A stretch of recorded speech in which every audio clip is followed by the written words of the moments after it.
Olá para você que nos acompanha aqui no canal do YouTube de O Tempo. Hoje o Café com Política conversa com o deputado Rodolfo Nogueira, do PL do Mato Grosso do Sul. Ele é vice-líder do PL aqui na Câmara dos Deputados, também presidente da Comissão de Agricultura e uma das principais lideranças da oposição. Seja bem-vindo, deputado. Obrigado, Lara. Sempre um prazer aqui estar com vocês, um Café com Política. Bom, deputado, para começar, vamos falar sobre PL da anistia ou PL da dosimetria, como tem tratado o relator, o deputado Paulinho da Força. O PL já falou várias vezes, o líder Sóstenes tem reiterado que a bancada do partido não aceita um PL da dosimetria, e sim uma anistia ampla, geral e restrita. Como estão essas costuras e o que o partido tem pensado a partir deste momento e do que o relator tem dito? Lara, na reunião da bancada com o relator Paulinho da Força, eu questionei ele e trouxe a ideia de que a dosimetria não está dentro da Constituição, não está inserida no texto constitucional, e a anistia sim. Portanto, a dosimetria, ela poderá ser julgada pelo Supremo Tribunal Federal, se os partidos de esquerda judicializarem, como inconstitucional. Já a anistia não, ela é a nossa prerrogativa e é a nossa função legislativa trazer um projeto de anistia. Então, partindo desse princípio, nós não temos nem o que discutir a dosimetria. A dosimetria cabe ao juiz a dosimetria cabe ao juiz quando ele aplica, na aplicação da pena, né, na condenação. Foi no caso do Supremo Tribunal Federal, que teve a chance de tratar a dosimetria, que ele foi o órgão competente para aplicar a pena nos condenados. Ou seja, não é uma função do plenário do Congresso Nacional a dosimetria. Nós vamos lutar, com certeza, nós estamos trabalhando aí com os líderes de vários partidos de centro, vários deputados, tivemos 311 deputados a favor do requerimento de urgência da anistia, e a gente tem na conta aí a grande maioria para a gente poder trabalhar a emenda de um projeto de anistia, e a gente também vai entrar com os nossos destaques ali em plenário. Então, é uma batalha, né? Nós estamos lutando contra o governo federal, contra o PT, contra o Supremo Tribunal Federal. Aliás, nós estamos trabalhando aqui com um relator que já foi anistiado pelo ministro Alexandre de Moraes, né, que era quase réu condenado num processo dele no Supremo Tribunal Federal, e o ministro Alexandre de Moraes concedeu uma anistia, né, para o Paulinho da Força. E hoje é ele quem relata, né, e aqui a conversa nos bastidores é que o próprio Supremo Tribunal Federal está ajudando a construir o texto da relatoria dele. Então, realmente fica muito difícil a gente trabalhar o que a gente propôs a fazer, que é a anistia ampla, geral e restrita. Nós não vamos aceitar outro texto a não ser a anistia, então estamos trabalhando bastante, né, reuniões e conversas aí com os líderes para que a gente possa trazer o maior número de deputados nesse projeto da anistia. Deputado, indo a voto no plenário, digamos que a bancada do PL consiga reverter esse texto, esse parecer do relator, aplicando, portanto, uma anistia ampla, geral e restrita. Não existe um temor de que o presidente Davi Alcolumbre impeça a tramitação, o avanço desse texto no Senado? Olha, Lara, é o que o Davi vem falando, né? Expondo a sua ideia já na mídia, mas é um passo de cada vez. Primeiro nós vamos ter que vencer a batalha aqui na Câmara, é um processo, primeiro a Casa Baixa, depois Senado, e lá no Senado nós vamos travar outra batalha, né? Hoje, o que nós temos hoje aqui de concreto é que o relator vai trazer um texto voltado à dosimetria da pena.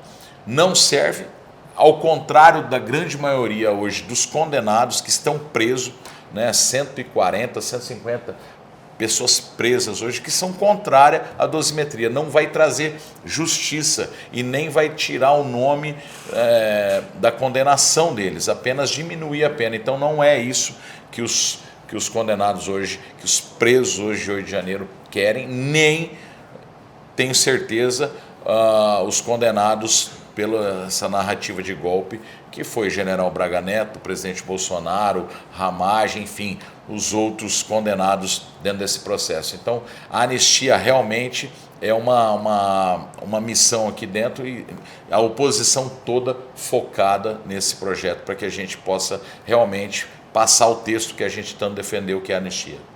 Essa anistia ampla, geral e restrita pretendida pelo partido tem como um dos principais beneficiários o presidente Bolsonaro, condenado pelo Supremo. Mas, neste momento, além dessa condenação, ele também está declarado inelegível pelo Tribunal Superior Eleitoral. Como fica para as eleições de 2026? Existe alguma avaliação de que o presidente Bolsonaro possa estar demorando a se posicionar?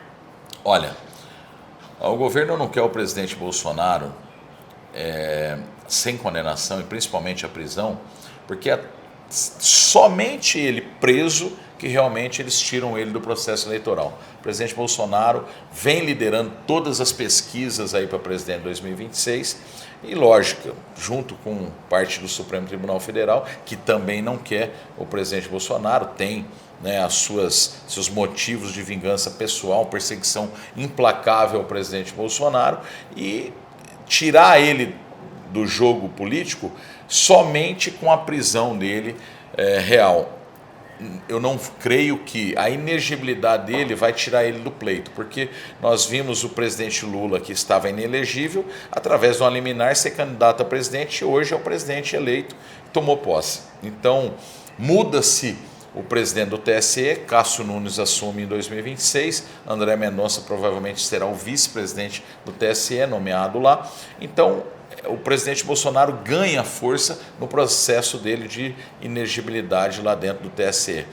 E, com certeza, a única forma de tirar é a prisão do presidente Bolsonaro. Por isso, essa condenação absurda, nesse processo manchado, viciado, conforme até o ex-assessor do ministro Alexandre de Moraes expôs e denunciou, né, os crimes e os vícios que o ministro Alexandre de Moraes cometeu durante o processo do presidente Bolsonaro e de todos os condenados.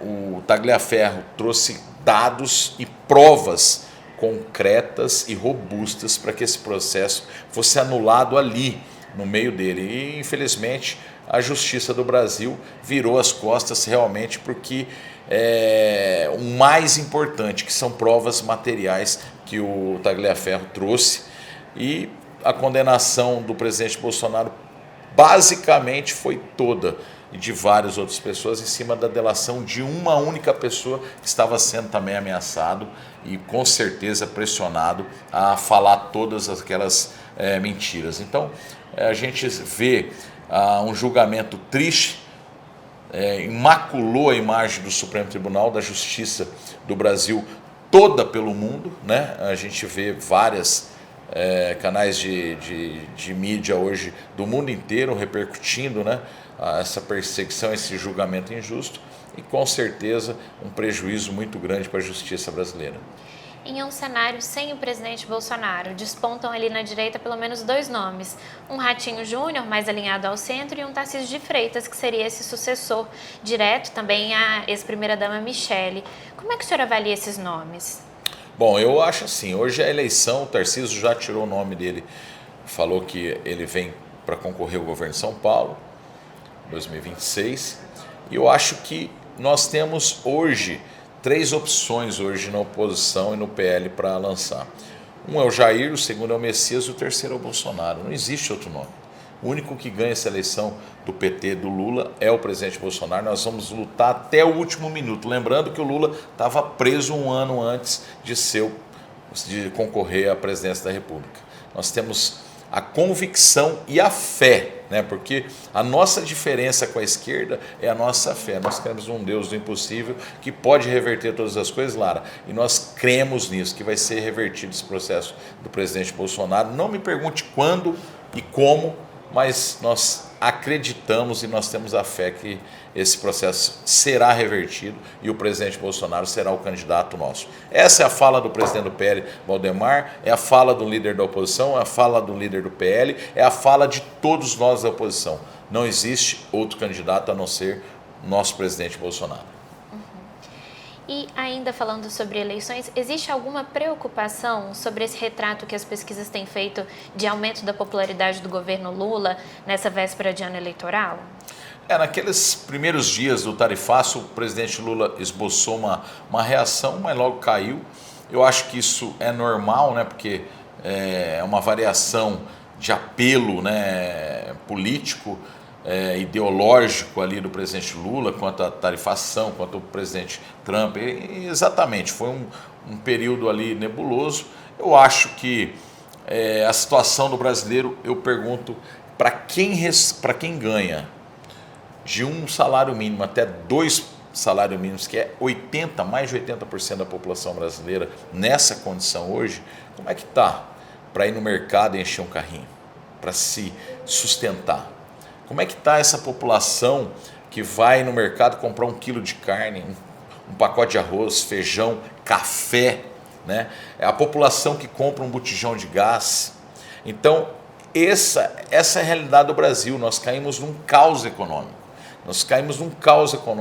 Num problema jamais visto, onde a grande maioria da população de baixa renda é afetada no dia a dia hoje, devido aos custos, né, de vida altíssimos e elevados no governo do presidente Lula. E em relação ao Eduardo Bolsonaro? Prometeu picanha e o povo está comendo abóbora hoje. Em relação ao Eduardo Bolsonaro, ele indicou que pode até sair do partido. Como é que estão as conversas? Olha, eu não tenho conversado com o deputado federal Eduardo Bolsonaro, nosso amigo, né? Tem cumprido a sua missão lá nos Estados Unidos, deixou muita coisa para trás aqui para estar batalhando pela liberdade, principalmente, né, para trazendo justiça aí para os condenados, para o presidente Bolsonaro, para todos os condenados, né? E realmente a gente não sabe como é que vai ser o futuro lá. O Eduardo fez alguns pronunciamentos, mas às vezes também existe aquele momento que você está ali na euforia, que fala isso. Vamos ter que esperar aí a condução política, né, do futuro dele. E com certeza o Eduardo é uma liderança política hoje no Brasil todo, que vem se consolidando, né, um nome fortíssimo em São Paulo.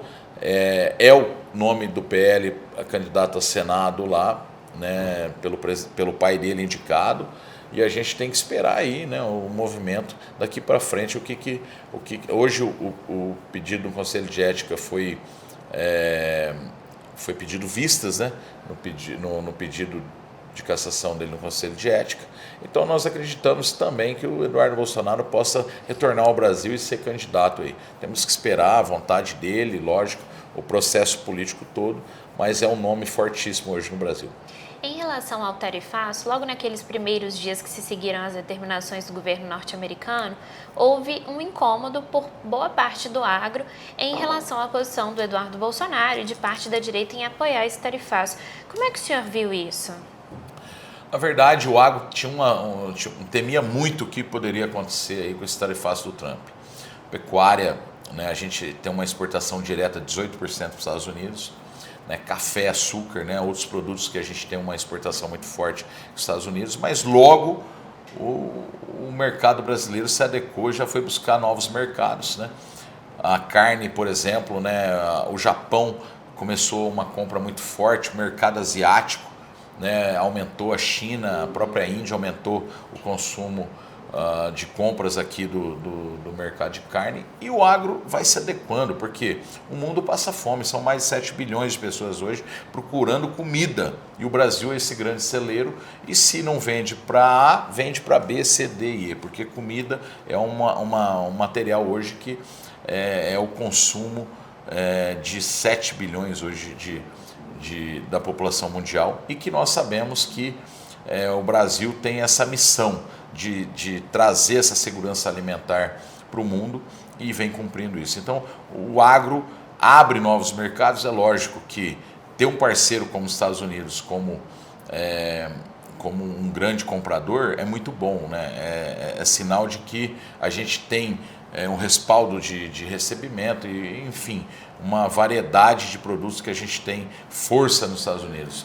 Mas eu tenho também o ideal de que nós temos hoje um anão diplomático sentado na cadeira da presidência que não tem, até agora, a coragem de ter procurado os Estados Unidos para negociar. Procurou a Índia, procurou a China, procurou a Rússia, né? Os presidentes dos partidos, todos esses sentaram com Donald Trump para negociar, e coube ao presidente Trump, né, fazer uma ligação agora esses dias para o Lula para tentar sentar na mesa e realmente redigir um acordo.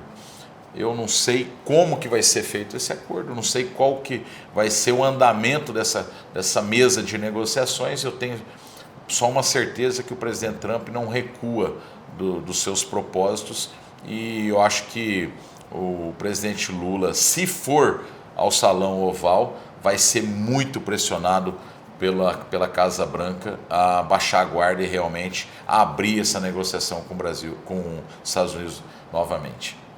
O senhor tem uma atuação muito forte no setor do agro, principalmente aqui na Câmara dos Deputados, foi uma das lideranças da CPI do MST e agora algumas dessas pautas são discutidas também na comissão que o senhor preside. Eu queria que o senhor destacasse algumas dessas propostas e qual tem sido o foco, a concentração da comissão neste ano. Na verdade, a concentração da comissão esse ano é o gargalo hoje do agronegócio, né? A gente teve um plano safra praticamente que quase rodou um ano inteiro para o governo anunciou um plano mentiroso, né? Um plano de mais de 500 bilhões de reais, que 200 bilhões de reais são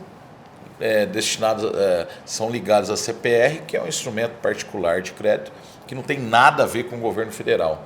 Ou seja, é um plano safra maquiado, né? Como a gente continua a falar aqui, o plano safra pavão, né? Porque só enfeitou e realmente de concreto até agora a gente não viu chegar na mão do produtor rural, na ponta, né? Que é o produtor rural. Um juro altíssimo, né? Para o produtor rural hoje produzir, e principalmente o que a gente está vendo pelo Brasil todo, a insegurança jurídica no campo e o endividamento do produtor rural hoje. Nós passamos aqui alguns projetos relacionados ao endividamento, né? Nós aprovamos no Congresso, na Câmara Federal, o projeto de securitização, um texto muito trabalhado pelo relator Afonso Ram, conosco, a ProSoja, com as federações dos estados, né, envolvidos, e realmente aprovamos um texto em que o Fundo Social do Pré-Sal, que foi destinado para salvar também o agronegócio, poderia ser utilizado como um recurso dentro dessa securitização. E o governo federal sentou nesse projeto lá no Senado, segurou de todas as formas. O Haddad, o Lula, editou uma medida provisória, diminuindo de 30 bilhões para 12 bilhões, né, esse custo hoje com pré-sal, com a securitização, e impossibilitando realmente salvar hoje a grande parte dos produtores rurais. O meu estado, por exemplo, que estava sendo beneficiado pela securitização que nós aprovamos aqui em 48 municípios, com esse MP do governo federal, MP que realmente é uma farsa, né, porque a gente até agora não sabe qual é o mecanismo, de onde vem esses 12 bilhões e principalmente se o produtor vai receber esse incentivo para poder sanar suas dívidas. O que a gente sabe é que existe uma grande depressão entre os produtores rurais por esse endividamento. 25 produtores rurais já tiraram a vida esse ano, né? Ou seja, um suicídio voltado a esse endividamento muito forte. E o governo federal realmente inerte para salvar o setor que é a locomotiva da economia, a locomotiva da carteira registrada e a locomotiva do prato de alimento na mesa do brasileiro. Esse é o agronegócio. Além de tudo isso, Laura, a gente sabe do problema da segurança jurídica hoje. A gente viu o Lula botar para dentro, fazer um puxadinho para o MST no governo dele, levar em várias viagens para a China. Ficaram mais de 20 dias lá no MST, não sei o que estava fazendo na China, aprendendo não sei o que, né? Mas a gente sabe que existe um tratamento especial hoje para esse grupo terrorista, que hoje toca o terror no campo, traz uma insegurança jurídica com as suas invasões, com os crimes cometidos pelo MST no produtor rural, e esse caos na insegurança trouxe realmente um esfriamento nos investimentos, um esfriamento nos negócios, na compra e venda de terras, e isso realmente está trazendo um grande prejuízo. Além de tudo, também a gente viu o marco temporal no Supremo Tribunal Federal ser judicializado e realmente passar por cima do que nós aprovamos aqui no Congresso Nacional. Hoje, o aumento das invasões também indígenas aumentaram pelo país todo, é uma insegurança, né? É um transtorno hoje para o produtor rural tentar proteger as suas propriedades, a sua propriedade, e a gente viu também o governo federal, através da Força Nacional, através do Ministério da Justiça, amparar essas invasões ilegais dos índios pelo Brasil afora. Isso é realmente um caos para o produtor rural que tem a sua insegurança jurídica como pesadelo todas as noites. Imagina você, trabalhou para comprar a sua casa, você chega na sua casa, tem um bando de baderneiros em frente da sua casa, impossibilitando você de entrar, impossibilitando você de tomar posse da sua casa, ou até mesmo impossibilitando você de reformar, ampliar a sua casa, investir na sua propriedade. É isso que acontece no campo hoje com as invasões, e é isso que o produtor rural hoje passa com esse governo federal que passa pano na cabeça de bandido. E a comissão tem ido nessa direção, né? Buscado propostas para combater exatamente isso. Exatamente, né? A semana passada nós aprovamos na CCJ, num projeto de lei conclusivo ali na CCJ, o Cadastro Nacional de Invasores, que vai possibilitar a identificação de todos os invasores de terra em todos os estados e a interlocução da Secretaria de Segurança dos estados para que esse cara que cometeu o crime no Mato Grosso do Sul de invasão e que tem a logística do MST, que joga lá no Nordeste e comete os mesmos crimes lá no Nordeste ou em outras regiões do país, esse cara seja fichado e realmente seja punido.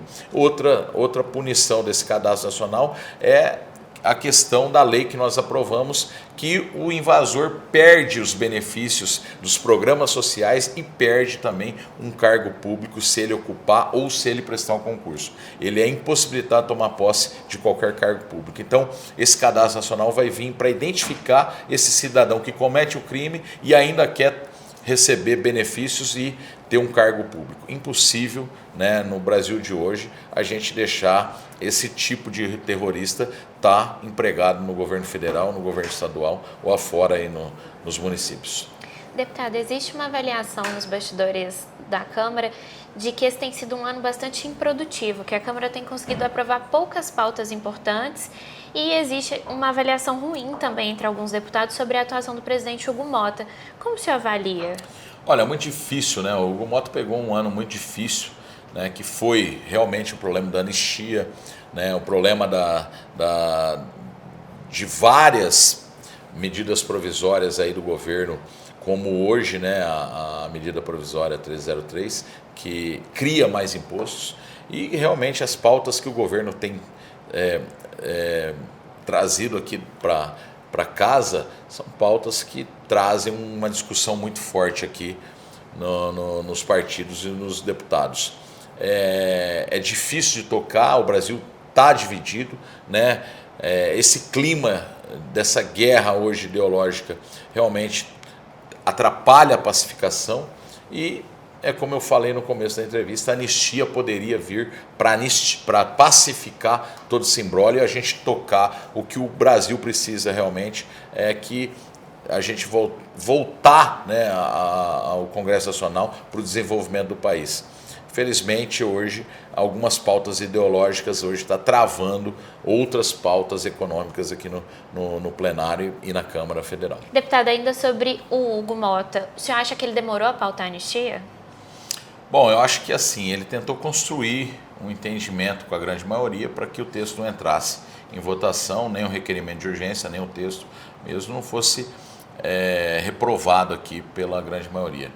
É certo que nós tínhamos já assinaturas para anistia, nós tínhamos muitos nomes de deputados, a grande maioria, para que se votasse anistia, e agora o governo constrói contra a anistia, né? Então, eu acho que esse tempo que o Hugo Motta demorou atrapalhou realmente a aprovação da anistia, mas com certeza ainda não pautou o mérito da anistia e que a gente pode ainda trabalhar para que seja votado e aprovado aqui com a grande maioria dos votos dos deputados. Isso é realmente uma conversa que daqui uns dias a gente vai saber, como eu falei ali atrás sobre a anistia. Ainda em relação sobre governo Lula, a relação com o agronegócio, as comissões e a Câmara dos Deputados, existe uma avaliação um pouco ruim de alguns parlamentares, principalmente a oposição e direita, em relação à atuação do ministro Fernando Haddad. O senhor é um desses críticos. O que o senhor exatamente critica na atuação do ministro? Bom, tudo, né? Primeiro que ele não é economista. Segundo que ele está fazendo uma maquiagem aqui.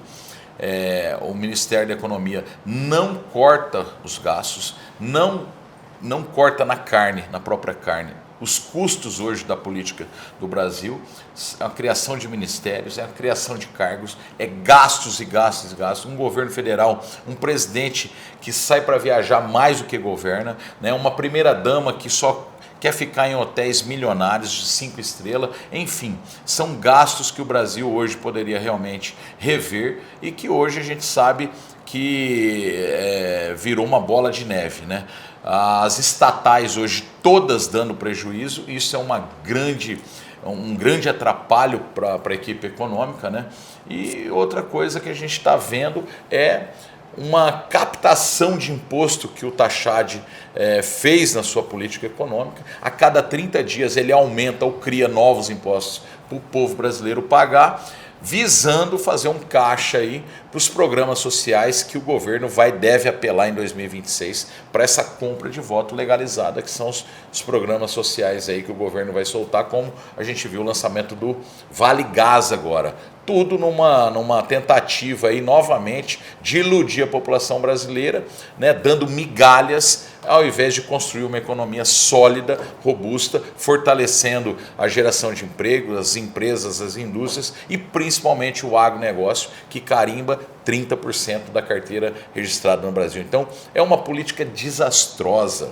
É um ministro que só se preocupa em arrecadar, não importa da onde. Hoje a gente atravessa um momento da MP 1303 que com certeza, Lara, vai ser reprovada hoje, vai caducar hoje e a gente vai dar uma resposta para essa equipe econômica do governo Lula que não tem dó da população. É um imposto a cada 30 dias gerado nesse país e que resulta nas costas do povo brasileiro que mais uma vez paga a conta desse governo corrupto, porque o que nós estamos vendo é a volta da corrupção sistemática no Brasil, o roubo dos aposentados do INSS, autorizado aí pelo governo Lula, e com certeza isso vai ser jogado à tona aqui, essa CPI vai demonstrar o que o governo Lula fez nesse rombo todo dos aposentados do Brasil